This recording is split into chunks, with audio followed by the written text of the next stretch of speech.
Good afternoon. I'm Diana Quinton. I'm with the Government of Newfoundland and Labrador. Thank you for joining us at the news conference this afternoon. I'd first like to invite Newfoundland and Labrador's Premier Wakeham to say a few opening remarks. Thank you. Good afternoon, everyone. As Premier of Newfoundland and Labrador, I was honored to co-chair and host this year's New England Governors and Eastern Canadian Premiers Conference. A special welcome to our regional partners who are joining us at today's news conference. My co-chair, Vermont Governor Phil Scott, New Brunswick Premier Susan Holt, Prince Edward Island Premier Rob Lance, Quebec Minister of Economy, Innovation and Energy Christine Frijette, Nova Scotia Minister of Growth and Development Colton LeBlanc. Today's meeting focused on areas of mutual interest, including technology and innovation, energy and the environment, and demonstrated the collective strength of our jurisdictions and the value of working together. 3 resolutions were adopted at the conference, including 2 directing the continuation of collaboration on energy, ecological connectivity, and food security. In addition, a resolution was adopted to initiate collaboration on technology and innovation. We also discussed other mutual priorities, including the cost of living and the affordability concerns that we all have, and the impact of trade relations on the economy on both sides of the border. I'd like now to invite my co-chair, Vermont's Governor Scott, to provide a few comments. Well, good afternoon, everyone. It's been great to spend the last couple of days in Newfoundland and Labrador, and I want to thank Premier Wakeham and his team for making this possible. I always enjoy attending the New England Governors and Eastern Premiers Conference and hearing about all the good and all the things that are in common happening across the region on both sides of the border. From energy to new innovative technology and environmental resilience, there's a lot happening already and more that's possible if we expand our collaboration to solve some of the challenges we're all facing. You won't be surprised to hear that we also discussed trade. Canada is Vermont's largest trading partner. It's an important partner to other New England states as well. So it's important we continue to look for ways to expand trade and encourage our businesses to continue to work together, because we've seen success in many sectors, including aerospace. I know there are some who may be more than hesitant to work with the U.S. right now, and I get it, because words matter. You're offended and you're hurt.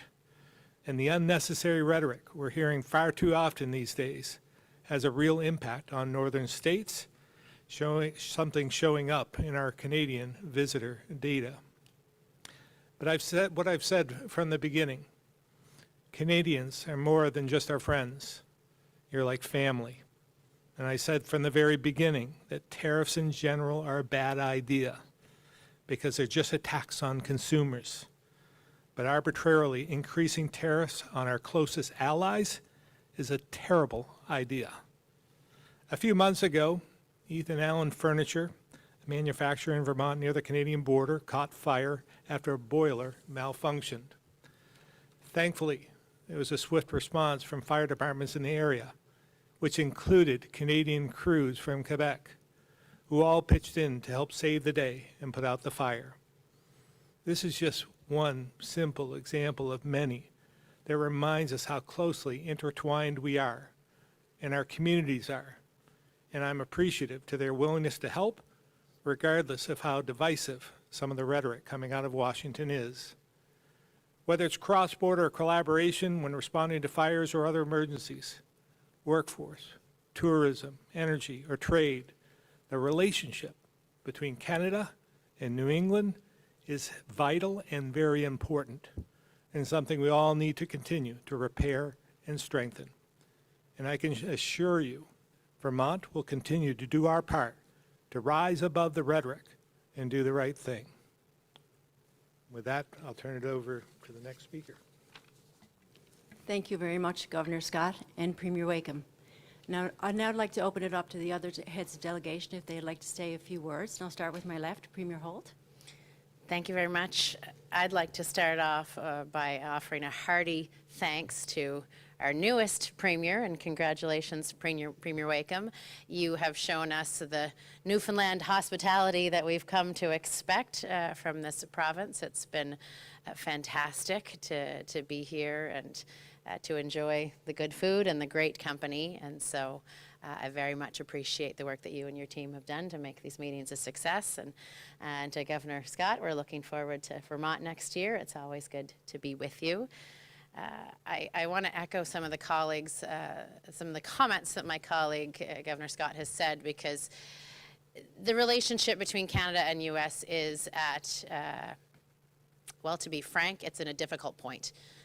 And it has been now for a number of months in ways that are hurting certainly the province of New Brunswick economically, as well as various states and our neighbors in ways none of us like. But this is a relationship that has been developed over centuries, through times of peace, through times of war. We have been good neighbors, good friends, family.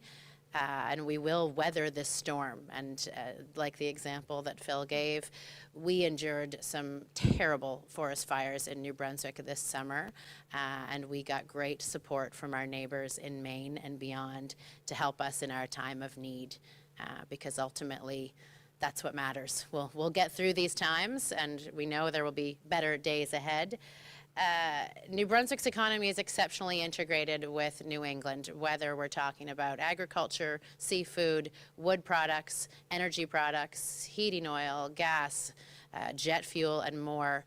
We have a lot of great customers in the U.S. for the things that New Brunswick produces to high quality, and we rely on our neighbors in the U.S. and in the New England states to continue to supply us with some of the things we need. So these conversations, like the conference today, and talking particularly for me about those energy relationships, how we're all building resilience and redundancy into our networks to make sure that the people of New Brunswick, as with the people of our neighboring jurisdictions, have access to affordable, reliable, and clean energy. That's something we want, and something that we can all deliver better for our residents by partnering with our neighbors and strengthening those relationships. The same goes with our trade relationships. Looking for new markets, looking to leverage investments that have been made in innovations is good for New Brunswick. It helps us deliver to the people of our province, and the more that we can share with our neighbors, the better off we'll be. Alors pour nous autres, c'est de belles rencontres ici en Terre-Neuve. Merci énormément, Monsieur le Premier ministre, pour votre accueil tellement chaleureux. Pour le Nouveau-Brunswick, c'est vraiment important qu'on se souvienne que ceci sont des relations de centaines d'années. Et même si on est à un point avec les relations entre le Canada et les États-Unis, qui est un point vraiment difficile, qui a des impacts négatifs sur notre province, notre pays et les États-Unis, on a une histoire, puis on va passer par travers ce temps de difficulté à cause de notre amitié, nos partenariats, le fait qu'on est comme de la famille entre nous autres ici dans la Nouvelle-Angleterre, puis l'Est du Canada. J'apprécie énormément l'opportunité de parler des opportunités à partager notre énergie, nos infrastructures, pour que moi, je peux livrer des services d'énergie abordables, fiables et le plus propre que possible aux Néo-Brunswickois et Néo-Brunswickoises. Je cherche toujours des opportunités pour agrandir notre économie, pour trouver des partenariats et pour livrer des services dont les Néo-Brunswickois ont besoin. Puis je suis certain que je peux faire ça de façon meilleure à cause de nos relations avec les provinces et les États proches de nous autres. Alors, avec ça, c'était une conférence productive. Je remercie nos hôtes, et puis j'ai hâte de prendre vos questions à mon tour. Thank you very much. Je vais continuer en français. Donc, Premier Wakeham, thank you very much for your warm welcome and for our fruitful discussions this morning. Congratulations again for your recent election. Only 3 weeks after your election, you get to receive us. Thank you for hosting us. very warmly. And Governor Scott, I would also like to thank you. Thank you for agreeing to co-chair this meeting and also for hosting us next year. I really look forward to visit your state in order to pursue our discussions. Cette conférence existe depuis maintenant plus de 50 ans et elle est un forum stratégique de première importance pour nous. This conference has existed for over 50 years, and it is a strategic forum of paramount importance for us because our exports towards New England will reach $14 billion Canadian dollar in 2024. It represents no less than 15% of our exports in the United States, so it is very important. And our trade links with our Atlantic partners are really important. We're talking about $17 billion Canadian dollars a year.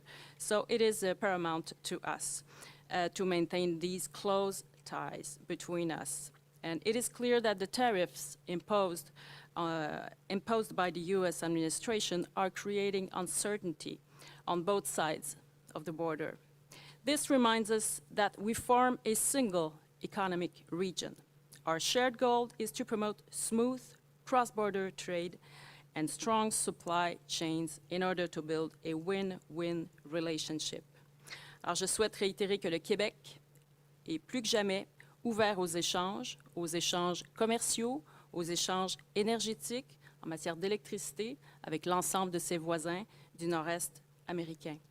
Nos échanges de ce matin sont un gage d'une meilleure complémentarité des réseaux et une capacité accrue à optimiser nos infrastructures, notamment nos infrastructures énergétiques, et à répondre également aux pointes de consommation et des citoyens qui ont besoin de soutien de notre part. I'm truly pleased that the premiers and governors have chosen to launch a forward-looking discussion on innovation and technology for the year ahead. Just last week, our government unveiled our new economic vision, one where energy is central and innovation takes on a major role, especially through our innovation zones. We've got 4 innovation zones in Quebec, and we'll be creating some new ones in the coming months. And I'm convinced that by sharing our best practices, we will boost the competitiveness of our entire region. So thank you again, and I look forward to continue our discussions. Good afternoon, everyone. Colton LeBlanc, Minister of Growth and Development for Nova Scotia. Bonjour à tous. Again, Premier Wakeham, thank you very much for the warm welcome. And I think we're all leaving Newfoundland and Labrador with full hearts and fuller bellies after the warm hospitality here in St. John's. Certainly a pleasure to be here on behalf of Premier Tim Houston and our government to take part in important conversations with our neighbors and our partners for many years. And as has been said before, at times where we've stood shoulder to shoulder in times of conflict and times of peace, but certainly recognizing that we cannot let disruption from the United States, in this case from the U.S. administration, get in our way of continuing this dialogue, this important dialogue, and seeking opportunities to continue to grow and position ourselves as a North American leader and grow our respective economies. Certainly the conversations about innovation and technology are important to Nova Scotia and timely for all of us as we look to grow our respective different resource-based industries and our opportunities to learn from different jurisdictions and best practices and share in those opportunities to seek further collaboration, whether it be with academia or at a government level or at an industry level. And I think that's certainly the basis of the success that we've seen within the innovation ecosystem in Nova Scotia. I'm really happy that we discussed what it comes down to. It's beyond the movement of goods and services that our respective jurisdictions provide and deliver for our citizens and how they're impacted by the trade and tariff situation. But beyond that is also the impacts on tourism and our local economy.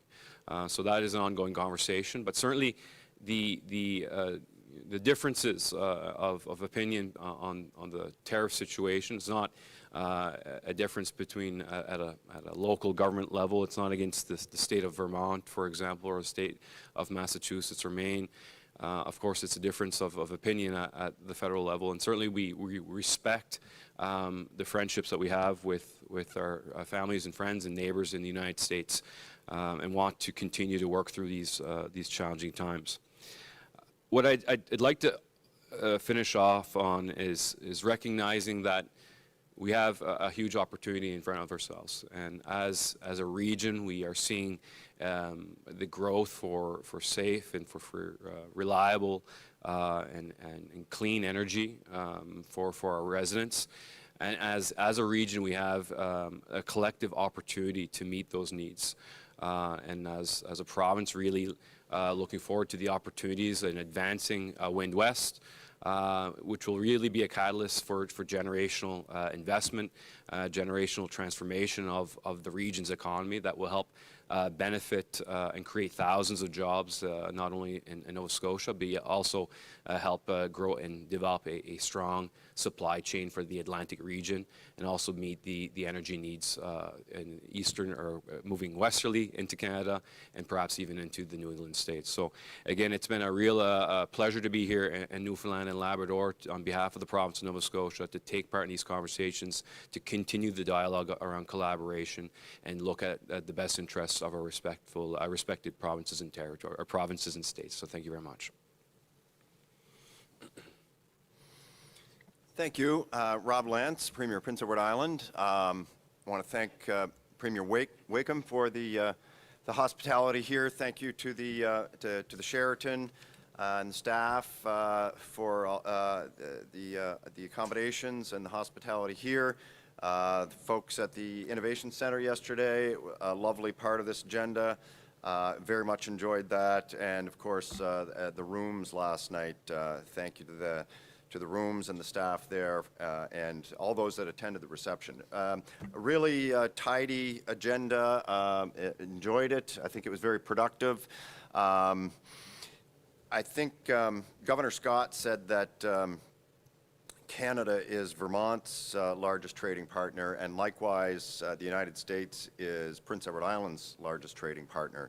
And of course, beyond the innovation and the environment discussions here, energy, trade was a significant part of it as well, and it will continue to be a topic of discussion, obviously.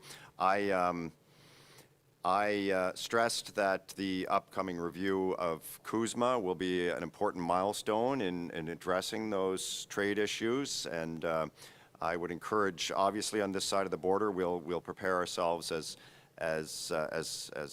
much as possible for those negotiations. We'll inform ourselves and our stakeholders and our federal partners who are in those negotiations. But I would hope that our U.S. partners are able to come to the table with the same understanding of what we're trying to achieve. And I did ask Governor Scott and the other American delegates here to, I think it's serves us all well to prepare for those negotiations. I think it's very important that we reestablish a mutually beneficial agreement there. So beyond that, some of you would know that we broke here just a short time ago to have a First Ministers meeting. So the premiers and I met virtually with the other premiers and the Prime Minister for a short discussion about some of the issues that we need to address on a regular basis. The Prime Minister's been very accommodating and available, and so we did just have a productive conversation about trade issues, about the recently introduced budget. We were able to provide some feedback on that budget, particularly around some of the infrastructure programs that were announced there. Again, some discussion about the national projects, major projects nationally, some discussion about ongoing trade negotiations with China and India and other trade discussions that the Prime Minister's having. So that was, a useful addition to this agenda, although not part of this official agenda. It was nice that we were able to break to make that a part of our productive 36 hours-ish here in Newfoundland and Labrador. So appreciate it. It was very productive, and I'm looking forward to convening again in Vermont next year. Thank you very much for your remarks. Now I'm going to open the floor for media questions. And each media will have the opportunity to ask one question. And we'll start with media who are in the room today. Please go to the mic to ask your question. We will start with Brian Callahan, VOCM. Thank you. Good afternoon. I'm just wondering, Premier, and of course specifically Quebec, was the MOU with Churchill Falls discussed specifically during your meetings? And if so, is it still on target in your mind, Quebec and both provinces, that it will be signed by the deadline in April? We did not discuss the project. We talked generally about the energy opportunities that we all have collectively as provinces and states. And that was the focus of the discussion today. And so just very briefly, Governor, as a Republic governor, may I ask, how is it hard to walk that line with President Trump? Well, admittedly, I'm a proud Republican. I believe in the values of Ronald Reagan, John McCain, Mitt Romney, and so forth. But I also believe that we need to treat people with respect and civility, especially our friends and our neighbors. So this has been a difficult time for us, for me in particular. But at the end of the day, I just do what's right. My constituents come first, and what's right for them. And my party comes second or third beyond that. So just trying to keep a narrow focus on doing the right thing. Garrett Barry, CTV. Allow me a moment to return to the camera. Governor, I just noticed that none of your gubernatorial colleagues from other states are here today. Does it say anything about the current moment that none of those, your colleagues made the trip, or what should we in this country make of the fact that none of your colleagues made the trip across the border today? Well, they're definitely here in spirit. Obviously, we have representatives from the states, and I'm thinking the timing just wasn't right for them. There's a lot going on in the world at this very moment, but I wouldn't make anything of that. I think, again, we've had a lot of collaboration over the years. We had a great meeting in Boston last summer, and I believe that, again, we all have a common interest. We'll converse by phone and in person, but I wouldn't make too much out of that. Patrick Butler, Radio-Canada. Bienvenue, Madame Fréchette. Question pour vous et pour Monsieur Wakeham. On parle beaucoup de cette fameuse révision indépendante de l'entente concernant Churchill Falls. Est-ce que cette révision, ça vous inquiète par rapport à l'avenir de l'entente? Et est-ce qu'on observe un certain ralentissement des discussions entre le Québec et Terre-Neuve-et-Labrador en raison de cette révision? Mr. Wakeham, when are you going to release the details of this independent review on Churchill Falls? And are you worried about the timelines here and how, depending on how long that takes, that could have an impact on the future of the agreement? No, I'm not worried about the time. I will be releasing that over the course of the next little while, so stay tuned. Ben Cleary, NTV. I will complete the answer. I'm not sorry. worried, neither. We will have a brief meeting in a few minutes in order to discuss more directly of that agreement, but works keep going on, and therefore we are confident that we will put that in place as soon as possible. Alors voilà, je ne suis pas inquiète. Les discussions vont se tenir cet après-midi avec le Premier ministre de Terre-Neuve, Labrador. Donc nous allons pouvoir parler justement de cette entente et d'un certain nombre d'autres enjeux également qui caractérisent notre relation. Alors je ne suis pas inquiète pour la suite des choses. Le travail se poursuit en ce qui a trait à la finalisation des ententes. Merci. Ben Cleary, NTV. Governor Scott, I want to ask, you're in St. John's today, so what's your message to Newfoundlanders and Labradorians who have been watching the relationship between the United States and Canada play out as it has? Well, again, as I said before, there's a lot of divisive rhetoric, and everyone has a different way of approaching their agenda, and I'm not, I don't think the way that D.C., the president in particular, is presenting, it's the how he does things that really do offend people. And we went through the rooms last night. We had an event there. And we went through the World War I museum that's there. My grandfather served in World War I from a Vermonter. And I thought about all the sacrifices those men and boys did for their country, for our country, for the greater good. But we were side by side with them, right? I mean, there were multiple countries involved. And so we do our best work when we're together. And we're still friends. Most of us don't appreciate the way that we've been treating our friends across the border. We have a library that sits right on the border between Canada and Vermont. And there's a door on one side for Canadians, a door on the other side for those from the States. And that's the way we've done things for quite some time. We have families, of course, that are on both sides of the border. It's just a border. And we, again, we have more in common with our friends to the north sometimes than we do our friends to the south. So it's an integral part to Vermont, New England, and I would say to the entire United States. And the sooner we get to a point where we're treating each other more with respect and civility, the better off we'll all be, because there are far greater adversaries out there. I mentioned China and Russia in particular, North Korea, and those are the folks we should be paying attention to in some respects, and we should be gaining this camaraderie, reinforcing the camaraderie we have with our friends first.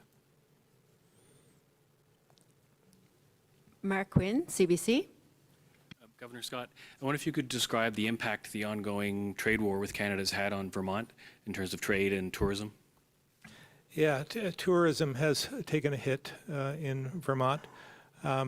We've gained some in other areas from New England and so forth. So I would say about a 5% hit on tourism, which is a major industry for us. But there are many factors involved. It's not just about the rhetoric there. I think there is economically, with the dollar being of lower value in Canada than the States, that's a factor too. But again, I think eventually we want to, the message should be simple for us. I know we're all together in New England in saying, we miss you, Canada. We miss our Canadian friends from visiting us, but we understand. And sometimes it takes a while to get through that. But I've taken a different approach in Vermont. Obviously, I'm a Republican, as I said. I didn't vote for this president. I'm probably the only Republican governor in the United States that said so publicly. But he's our president at this point in time, and I respect that. He got the most votes, he won. But over the next 3 years, over the last year, I've taken the approach of an umpire, and I'm just calling balls and strikes. When the president does something that isn't good for Vermont, I'll say so. When he does something that's good for Vermont, I'll say so. And we can't live in chaos for the next 3 years. It's not healthy for our citizens. So that's the approach we're taking, but we hope Canada will eventually understand that we're still the same Vermonters, the same folks from Maine, New Hampshire, Connecticut, Rhode Island, and Mass as we were before. I could follow up quickly. I think you described yourself as a Reagan Republican, and there was some controversy about a commercial in Canada that used Ronald Reagan talking about tariffs. Can you sort of talk about that? There was a dispute whether or not he clearly was against tariffs or not. Yeah, since I watched the video myself, I believe that Reagan was pragmatic in his approach. He took a softer approach, but yet ruled with an iron fist in some respects. But I don't believe he thought that tariffs were the answer either. I mean, there's the equalization of tariffs, that's fine, but to use them as a blunt instrument, a tool to gain power is just abusive. And I don't think Reagan would do that. Alex Bill, allnewfoundlandlabrador.com. Question for Premier Wakeham. The Future Fund annual report came out after the caretaker mode ended. Just pretty low growth for a sovereign wealth fund, but still higher than our debt growth. Do you still plan to dismantle that fund, and is that going to be an end of contributions or liquidation of assets, and when is that going to take place? There's legislation involved in all of that, so we'll have to take a look at that when we start to develop the legislation around it for sure. Would you expect it to take place next year? I would expect we'll deal with that as soon as we open the House. Okay, thanks. Thank you. We'll now have questions from media who are joining us virtually. I'll start with Jordan Woolman from the Commonwealth Beacon in Boston.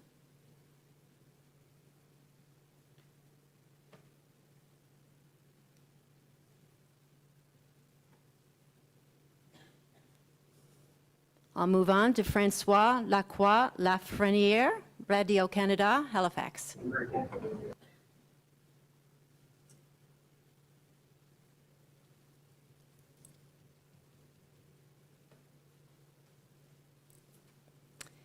Cara Morellone, Radio Canada.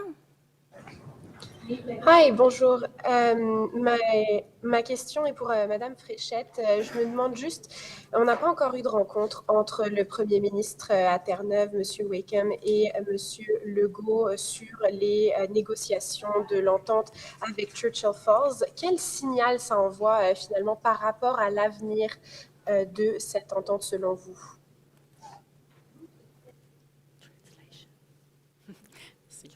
Bonjour, alors merci pour votre question.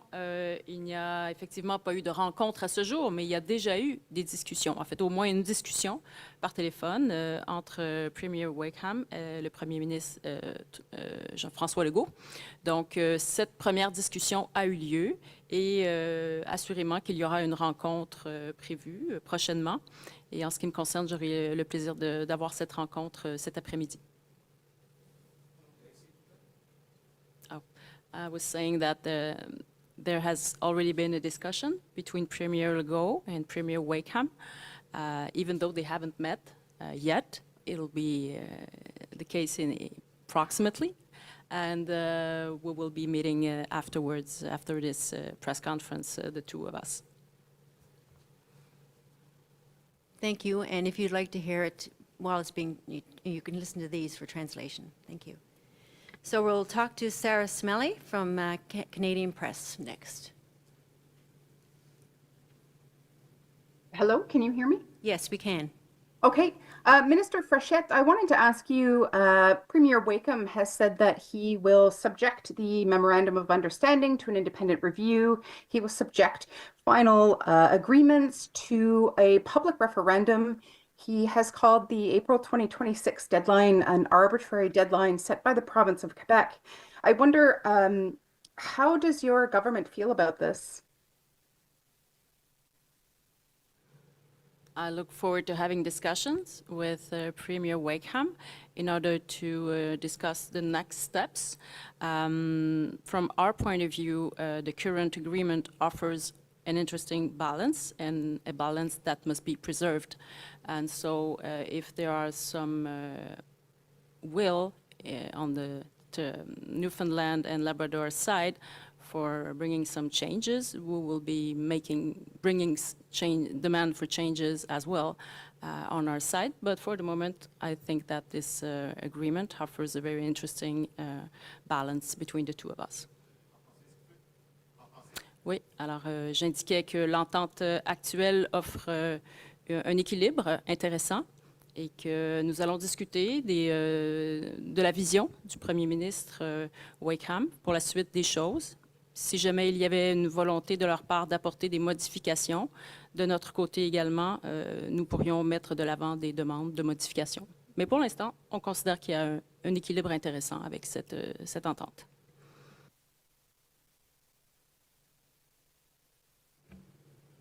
Premier Wakeham, any closing remarks on that question? Just in the sense that I've been very clear, I think we need an independent review, and we will proceed to do that. We are meeting, as Minister has alluded to, right after this press conference, and I look forward to those discussions. Thank you very much. That's the end of our news conference today. Thank you very much for joining us. Have a good afternoon.